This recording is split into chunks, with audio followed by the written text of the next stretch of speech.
வணக்கம். இன்று உங்கள் அனைவரையும் சந்திப்பதில் மிக்க மகிழ்ச்சி. நம்மளோட சேனலில் நிறைய நல்ல விஷயங்களை பற்றி பார்த்துட்டு வரோம். அந்த வகையில் இன்று நாம் தெரிந்து கொள்ள போவது வாழ்க்கை ரேகை என்றால் என்ன, அது எங்கே இருக்கிறது அப்படின்றத பற்றி தெரிந்து கொள்ளலாம். அதாவது கட்டை விரலை சுற்றி வரும் ரேகை வாழ்க்கை ரேகை என்றும் சக்தி ரேகை என்றும் சொல்வார்கள். இந்த ரேகை இல்லாத மனித பிறவிகளே கண்டிப்பாக இருக்க முடியாது.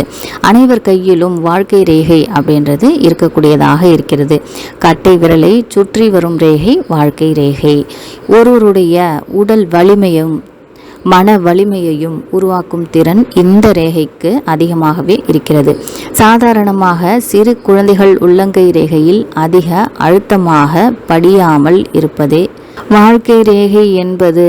ஒரு ஓவியன் ஒருவன் லாவமாய் கையில் வரைந்து அழுத்தமான வளைகோடு போல் இருந்தால் அவர்களுடைய வாழ்க்கை செம்மையாக இருக்கும். கண்டிப்பாக வாழ்க்கை ரேகை படிமானமாக இருந்தால் அவர்களின் வாழ்க்கை செம்மையாகவும் நன்மையாகவும் கண்டிப்பாக இருக்கும். அதன்படி அவர்களுக்கு கண்டிப்பாக முன்னேற்றம் கிடைக்கும். அளவான மகிழ்ச்சியும் இவர்களுக்கு உண்டு. இந்த ரேகையில் அவ்வப்போது ஏற்படும் குறுக்கீடுகள் வாழ்க்கையில் ஏற்படும் மாற்றங்களை தெரியப்படுத்தக்கூடியதாக இருக்கிறது. திருமணம் என்பது இத்தகைய மாற்றம் என்று நாம் நினைவில் கொள்ள வேண்டும்.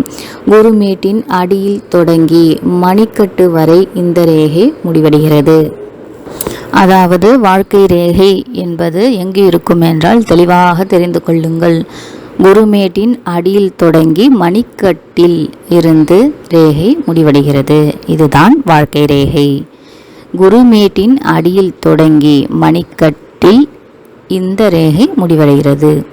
தொடக்கம் முதல் முடிவு வரை, அதாவது கையில் தொடக்கம் முதல் மணிக்கட்டு வரை அவர்களின் வாழ்க்கையை கணக்கிட்டால் அதில் சரிபாதி கணக்கு எடுத்துக்கொண்டு அதை 4ஆக பிரித்து அவர்களுக்கு திருமண வயதை கணிக்க வேண்டும்.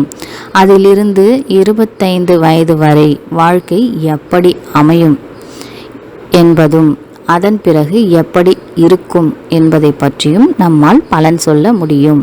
இந்த ரேகையின் நடுவில் சிறு இடைவெளிகள் தோன்றினால் அந்த வயதில் அவர்களுக்கு உடல்நிலை பாதிப்போ வாழ்வில் தீவிரமான மாற்றமோ கண்டிப்பாக ஏற்படும். நாம் இந்த பதிவில் வாழ்க்கை ரேகை என்றால் என்ன, அது என்ன செய்யும் அப்படின்றத பற்றி தெரிந்து கொண்டோம். இன்னும் வாழ்க்கை ரேகையை பற்றி தெளிவாக தெரிந்து கொள்ள வேண்டும் என்றால் வேறொரு பதிவில் நாம் பதிவிட்டிருக்கும், அதை பார்த்து தெரிந்து கொள்ளுங்கள். அதாவது வாழ்க்கை ரேகை என்பது குருமேட்டின் அடியில் தொடங்கி மணிக்கட்டில் இந்த ரேகை முடிவடைகிறது என்பதை பற்றி தெரிந்து கொண்டோம். நாளை வேறொரு பதிவில் சந்திக்கலாம். நன்றி, வணக்கம்.